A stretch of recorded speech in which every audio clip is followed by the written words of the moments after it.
One UI 8 is closer than ever before. We are another step closer with another beta install currently on my S25 Ultra. With One UI 8 really close now, at least it seems like it because, well, I have a build of it here, there's a question to ask. Can One UI 8 save Samsung's year? Before I get to that, I do want to quickly touch on what this One UI 8 build is and what it's brought that's new, and the hints that tell us that the beta officially doesn't seem too far away. Now, it's not a massive update. This was only about 800 and something megabytes, so there's not a lot here to talk about. However, when we first installed the One UI 8 beta, the Tips app didn't work. Now, though, when I go into Tips, it not only loads up just fine, but there is a What's New in One UI 8 heading here. So aside from all the other stuff like Galaxy AI and all that sort of stuff that we already kind of know about, I want to go into here.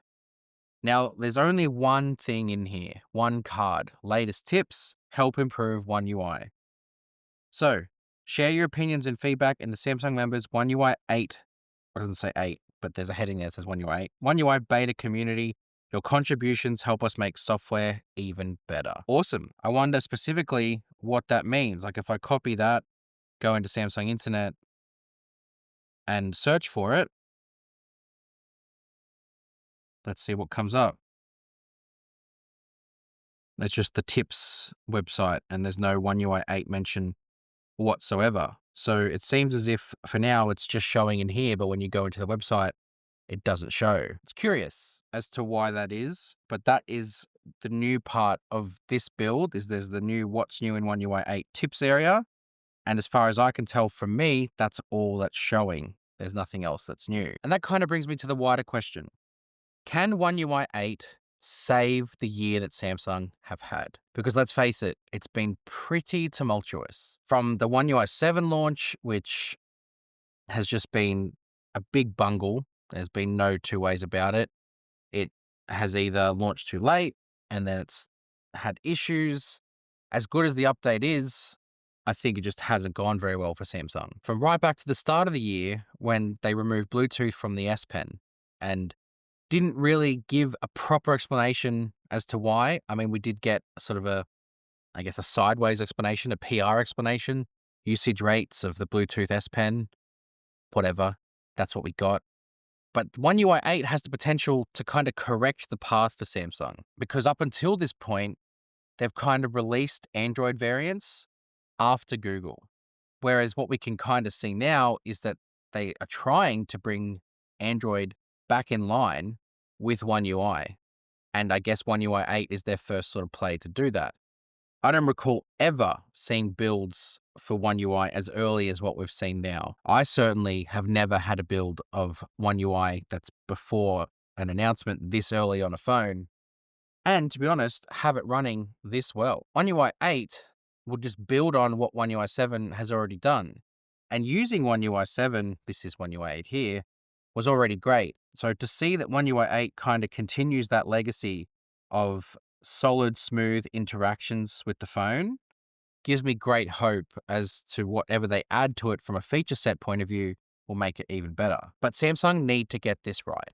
One UI 8 needs to have a rollout that is next to flawless, almost no issues. So when people start installing it on their phone, they just get a continuation of what's been great about One UI 7. The thing is, if it goes right, I think it can turn Samsung's year around.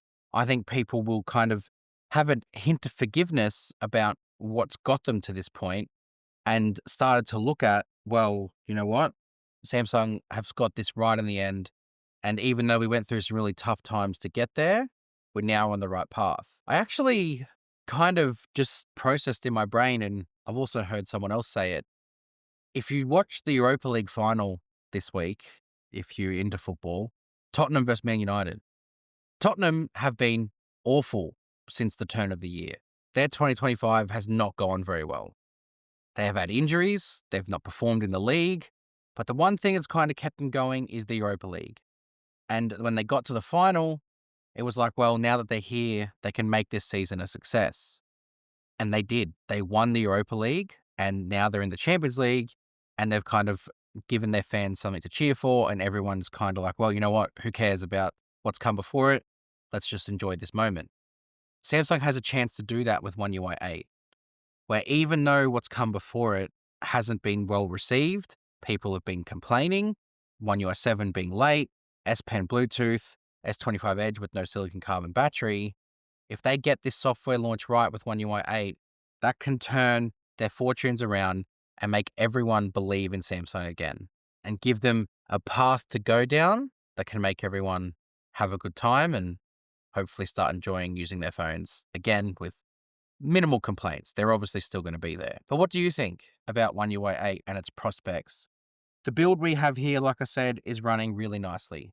There is no sort of overarching issues. There's a couple of small bugs, but considering it's a build that is not meant for consumers, I have no issues with that. I'm very confident that once the beta goes live to consumers, that we're going to see some actual ironing out of those bugs and extra functions being added as well. Because as of now, there's not really much functions to speak about, apart from obviously the new decks, which we've already covered. Let me know what you would like from future One UI 8 coverage when the beta does drop and we get the final sort of build starting to arrive.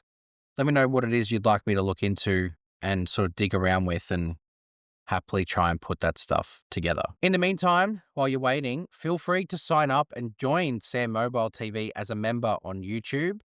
You'll get early access to videos when we can. Of course, if there's any sort of embargoes, we can't do that. But it'd be great to have you on board. That way you get the videos before anyone else and you get to find out about this sort of stuff before the rest of our YouTube audience. Of course, though, if you want to just subscribe and you're happy to wait, we're happy with that too. So hit that subscribe button in the meantime and go check out all our other stuff. And of course, go visit our website. See you guys next time. Thanks.